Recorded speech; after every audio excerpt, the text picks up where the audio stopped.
وقتی که یتیم و به یک گنج و برای یک نفر میرود، هیچ نفر پرود ندارد، چون ارزش ندارین شما. ولی یک مبارز ارزش دارد، یک مبارز شجاعت دارد، یک مبارز مردانگی دارد و مبارز ایستادگی دارد. اون واقعا مثل یک ستونی است که اگر کنده شود خوانند چپه کرده می شود. اونقدر برای تاجیکستان مهم است و برای مردم تاجیکستان مهم است که شما از ترس و هراس همه کار میکنید. میبینید برای یک انسان را مخصوصا از ترکیه را بردن دزدیده و بردن چقدر مبلغ مصرف کرده می شود؟ میلیون ها. شما فکر نکنید که با صدها 200 هزار دلار که 1 میلیون دلار می شود چون این کار رو انجام داد.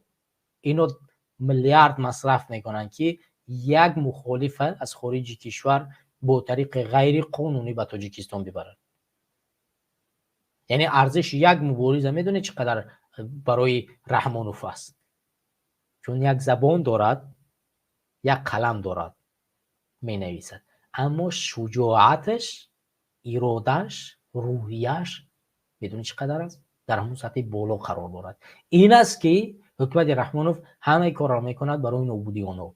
اما میبینیم که روز تا روز فشار آوردن، کشتن، دزدیدن این جوانان رو زیاد میکند. تعداد ما افزایش این زیاد میشود هر روز. همین بعد از بردن راهبر، یعنی بعد از دزدیدن ناپدید شدن راهبر حرکت سیاسی گروه 24، چند نفر چهره آشکار کرد به میدان برآمد؟